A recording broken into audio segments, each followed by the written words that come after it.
I don't see Bill leaving New England. I mean, Yeah. he's gonna always have that hands-on approach, and he's always gonna do the same thing every year. And then, I hope he'd take a vacation at some point and just get away, but he doesn't. He's not wired that way. That's why he's that way. That's why he is who he is. But Yeah. I don't see him. I don't see him leaving. I think I would be concerned if I was in that division and he signed a contract.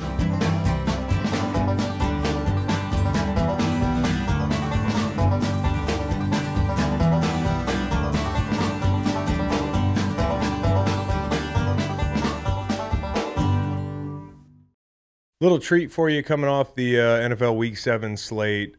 Jeff Fisher, my old ball coach, joining us some Mondays to talk about, some of the coaching decisions that happen week to week and some of the bigger theme stuff that, quite frankly, I don't think about like him. Being a head coach for decades in the NFL, a lot of experience, and also Fish, just a cool-ass dude. And that leads me to my question for you, the locals, and others who are just passing through. If you could play for any head coach in the NFL, and you can go back 20 years, who are you playing for? And I'm talking about fun. Players coach, gives you a chance to win. Fish was that for us. I mean, like when I was in St. Louis, we lost a bunch of games. When he got there, I was not enjoying football anymore. Things were tough, 1-14, 2-14, that sort of thing. We were never able to get over the hump. We had some injuries, especially at quarterback, but our defenses were really stingy, and he loved feeding the big guys up front. And so it was a great place for me to be, and I loved playing for Coach Fisher. You ran into work every day to go work hard for Coach Fisher because he respected you as a human being. He treated you like an adult. Some coaches rule by fear, and you're afraid to fuck up because they're going to skewer you and that sort of thing. I think that form of motivation works well, right? Bill doesn't have to scare me at all. I was scared walking in that building. Doug Peterson, kind of like Fish. Doug was the type of guy that you wanted to go play for him because he gave you the latitude to be yourself, and you wanted to go meet that goal, not because you were forced to, but because you were motivated by that guy and how killer of a coach he was for the guys in the building. Fish was that guy. So for me, and I could do a whole podcast on the pranks we used to pull, all the fun, Fish included.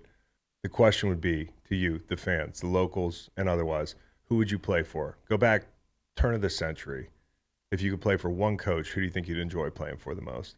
Here's Jeff Fisher, short but good time with him.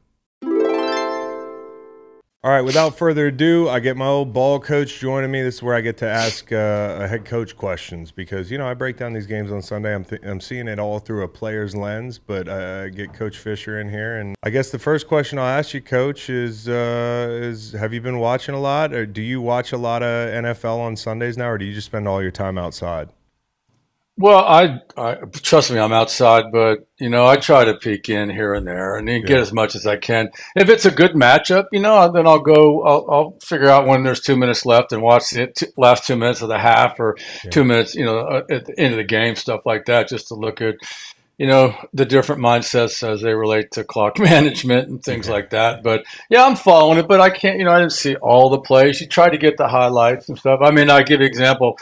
There's a lot going on last Thursday night with stuff overseas in the Middle East. And in addition to yeah. that, there was a good NFL game, and I ended up watching HBCU football, and I watched North Carolina Central against Morgan State Yeah. instead. So, I'm just kind of all over the, but I'm getting a little bit of everything. We So we got to shout let's out go. Tennessee If I State. can't answer, if I didn't see it, I'll tell you. We got to If I we didn't got to see shout out something, Tennessee State though, because God. Brandon's doing a good job there. Defense is doing a good job, and you've got some of your Yeah, former thank guys you. there. So Yeah, 5-2. Eddie's the head coach there. Clyde Yeah, Simmons, he's got a few sacks under his belt. Joe Bowden's coaching linebackers. He's got a good defensive staff, and so the other 5-2, and they'll have a shot if they can just win them. They got to win four more, and we'll see what happens. But it's fun to watch, that's fun to awesome. follow, and it's a great football. Shout out to Clyde Simmons, my old D-line coach. He's there at Tennessee State as well. Yeah, As Fish baby. mentioned, he is all-time Yeah.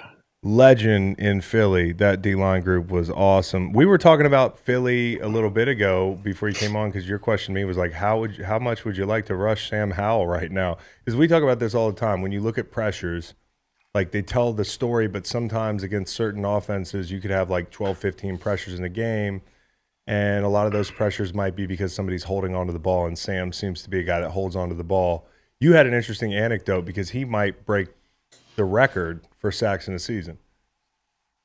Yeah, I read that earlier that, unfortunately he went down a bunch of times yesterday. And we don't know. I hadn't watched this. There's obviously it's not all the quarterback's fault, but he is going down and at an alarming rate. And they mentioned that at this rate, he has a chance to set the season record for sacks. And, that was set in, I think it was 86 in Philly, 6 or 7. I think it was 86. It was our first year in Philly. I was there with Buddy, and Randall got sacked a bunch of times, and that record sits, I think it's 102 now. It was hard to watch, but the other side of that is we had pretty good defense, and the guys are rocking, and Reggie's getting going, and we're getting the ball back all the time. So you're getting a lot of snaps, but it's going to be hard to watch the Commander thing right now unless they get things turned around because their quarterback's getting hit way too much. I mean, he's getting hit a ton. In like the Philly game, I thought he stood in there and delivered the ball downfield at times. But it's so feast or famine, him holding the ball more than 2.5 seconds. I mean, you're going to get some deep shots and that sort of thing, but he's going to get hit. As we mentioned, you said Randall got sacked over 100 times. And then you were telling me that I Buddy think we had 102 sacks. I don't know if I think there was a few. I think Jaws was a victim of a number of them as well, but it was Jaworski and Cunningham. Yeah, you got to adjust that it to was like rough. 200. And the offensive line wasn't any good. They were still building the offensive line there. They just were just getting started. I don't think he ever finished, but that's one of the things that happened. But the quarterback's got to get rid of the ball, man. Number one, it hurts too. Most of the time, the ball comes out. Yeah, no question. No question. It's just crazy. So few dropbacks back then to set that record. It had to be nuts. He had to be under siege, both of them. The main thing I want to talk to you about is because we both know Jim Schwartz. Like I played for Jim Schwartz. You've coached with Jim. We know his scheme. I think Cleveland is doing a really good job defensively when they're at their best, and then sometimes they give up a lot of leakage. Like you look at the Baltimore game, you look at yesterday. I thought Shane did a great job calling that game. I think he's missed in Philly, but like the gap scheme stuff. You talk about creating vertical or horizontal seams and the differences in identifying the defenses that you can do those things against. Cleveland seems like a team that you can play their aggressiveness against them. People are having this conversation about them being on a historic pace. Of course, that changed a little bit after yesterday. Are they that good, and how do you beat a defense like that? Well, they are good. I mean, I think it's a little early to start using that H word, history, but we'll see what happens. But they're good, and we all know Jim is very, very talented, and he's multiple, and he'll know if he's got a problem and it gets exposed, he'll fix it, and he'll go try something, do something else. But Miles Garrett is special. And what else can you say? So he's a game wrecker. It was interesting to watch it. I listened a little bit on the radio, and then I was captivated, so I put it on, and it was interesting to watch. And because I'm a Gardner Minshew fan, and I was a fan of his when he came out of Washington State. I'm friends with one of my college teammates played with him at Washington State, and so I've been kind of watching him from afar. And it seems like every stop he makes, he gets an opportunity. He makes plays, and it's just the perfect. He's the perfect quarterback mentality wise to give Jim problems, and that he knows where his problems are. He knows where he needs. He knows every time he takes a snap, whether he's under center or shotgun, he knows where Miles is. Yeah. And he knows where his problems are. And he knows where he needs to get to in case things break down. And it was just, he was extending plays and getting on the edge and running around. And then, Garrett got him when it counted at the end. But I thought it was I hoped Schwartzy went across the field and shook his hand. because there's people I've not saying it, but I've heard people say that Miles might have broken Schwartz's code. Yeah. Now, basically, what he did was he extended plays, and it's hard to coach against extended plays. You can have all the scheme and do all the fits and all the angles and stuff like that. If something breaks down, somebody makes somebody miss, and that quarterback gets on the edge. It's a problem. But Jim, I was really excited about Jim's opportunity there. I think I was equally as disappointed that Jim left Tennessee because he was helping Mike here, and I thought maybe he would, get an opportunity here. And then, Jim got the ultimate payback a couple of weeks ago when they handled the Titans. But historic, I don't know. He's talented. His name's going to be just ringing up and down the people's hallways here, and he'll get another opportunity to be a head coach just because he's talented. He knows what he needs to do. I mean, you sat in the rooms. You didn't sit in there very long with him. You were in one of the D line, but I mean, he's running the show, man. He knows what he's doing. And he'll tell you if you do it right, this will happen, and he'll tell you what to expect. And what he wants to do is let you guys get going. And he just wants you guys to just roll off and make it a one-dimensional game. And, he's pretty good at doing that. Yeah, I got to say, I wasn't there long, but you said I didn't sit in meetings long. I sat in his meetings a long time. Jim can go for a while.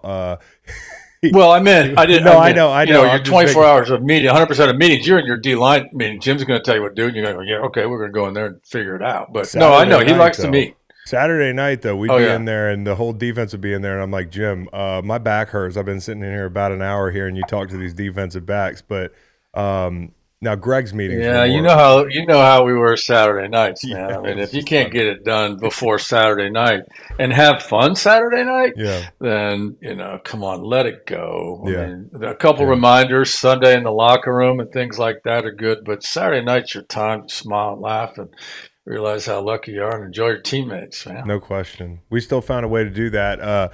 But yeah, no, I mean, like last night, you talk about dominant fronts, the Eagles. I don't know how much you saw this, but coming in that game, the Dolphins are scary. They can put up a lot of points, especially on, teams that aren't as good as them. But when they've gotten in these spots against good defenses, the production is down. You used to coach a very good D-line in Tennessee, obviously a really good D-line in St. Louis as well with all the pieces we had. Put it in perspective for me, like how would we have fared playing an offense like that? What do you try to do when you play a team with all that motion, all that speed? Like how do you slow them down? I thought the Eagles had the right idea. They made them earn things, and the defensive line had to cave the middle of the pocket. But what do you do if you're preparing for like the Dolphins? Well, I think you got to start with your edges. Who's going to establish the edges for you? And who is that? Whether it's a corner, whether it's an end, whether it's a linebacker, whatever. Establish your edges and try to restrict them. And again, just as you said, you got to try to keep them in that pocket. And you got to mix in games. And obviously you got to in that process of establishing edges, you're also restricting the run.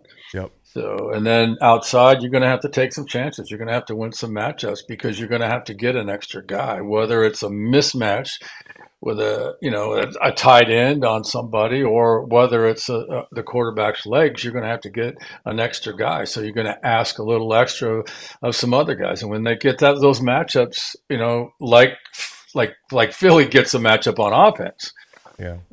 With that receiver, man, I mean, it's like that's hard to overcome, and so you got to pick and choose. You got to be able to manufacture pressure. You got to be able to pressure when you need to with four, and then you got to just tackle and just try to get the ball get off the field as often as you can, and that's what they're doing. I mean, the dynamics when the quarterback run now. It's an interesting dynamic, and there's a good group of older coaches, I believe, that have adjusted to it. The younger coaches obviously have all the answers, but sometimes they neglect something else. But it's interesting to watch the league adjust to it. You got to watch Baltimore. Every week I watch what the defense is doing against Baltimore and what the thing, and you can after a couple of series you know where that game's going. Yeah, and They we either knew got where it or that they game don't. was going yesterday because they had the linebackers in a blender, and a lot of it was due to that RPO stuff and Lamar's, Yeah. quarterback runs. Was there an offense that while you coach, you felt like, oh, this is the future? Like the way the Miami kind of has come on, and people are like, now we've got to adjust all the things they're doing. Do you remember an offense during your tenure that you were like, man, this offense changed the game a little bit? Well, yeah. I mean, it was the Colts and it was Peyton. Um, Yeah, only because Peyton, as you remember playing against him, or he hurry up and get on the line of scrimmage, yeah. and you know whether he's going to snap the ball or not. Most time he wasn't, but he made you guys declare. I had my hand in the And then he mouth got for up there, 35 and then seconds. he's hearing this, and he's hearing that, and he's calling the play, and he's going. And so it's that make the defense declare. It's that hurry up and make him wait. But once you get up there and you're pretending to snap the ball, they're going to line up where they're going to be based Yeah. on the call they got. And so that was the difference. And we go into that. I could talk hours on that evolution. It was really cool how that thing all fell into place. Man, I was just saying, I remember when we played him for the first time, getting in my stance with my knuckles down and having to figure out ways for my arm not to fall asleep. I mean, I was just on a knee, I was off my knee, I was like listening to him speak this language for 25 seconds to the play clock. I mean, you got to be down. It is mentally and physically draining to just do that play after play. So it's a very interesting answer to me because you played some great offenses. When it comes to September, because we're seeing some teams kind of like this is, I don't know where you as a coach felt like, all right, is it week 7, week 8? We start to see who people are. Like, how do you think about September and like the beginning of October as a coach? Well, watching it over the last couple of years, I get a little concerned in week 2. I think we may have talked about it. Week 2, because guys have not had a chance, gone through the act or the art of recovering since last season, and I Yeah, worry about soft tissue and all that kind of stuff in week 2 because you're just not playing, you're not getting the plays, and veteran players don't necessarily need them, but what you do need is you need a week, and you yeah, need to recover correctly because if you don't, then you're going to have issues. So week 2, 3, you kind of look at the injuries, and then just to see, I think it's. It's at that point it's wide open as things start to trend a little bit after week 2, week 3, late September, and then I mean, you just go. I mean, I don't think, I mean, with the exception of the obvious teams, there's still some teams that look like, and I'll take Detroit for example. I mean, they got it. They know what they're doing. They know who yeah, they are, and they know who's out there, and they know who they're going to face every week, and they know they got to play good every week, and they also know that sometimes if they don't play good, some good things aren't going to happen. yeah. But they got things in perspective. It's that non. If you can see somebody in the mid September into September not panic Yeah, and just keep going, yeah. then they got a chance. Dan Campbell seems like your kind of guy. Like he would Yeah, thrive in a Jeff Fisher building if you ever had him as an you assistant. you know. Dan Campbell spends more time in the locker room than he does in his office, Mm-hmm. Mm-hmm. and that's what you have to do. Yeah, That's what you got to do yeah. nowadays. He's So. great.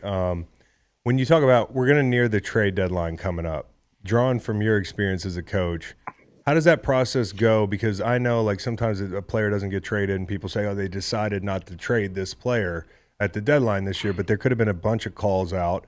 And then on the flip side of things, like take Tampa, for instance, people talk about trading Mike Evans.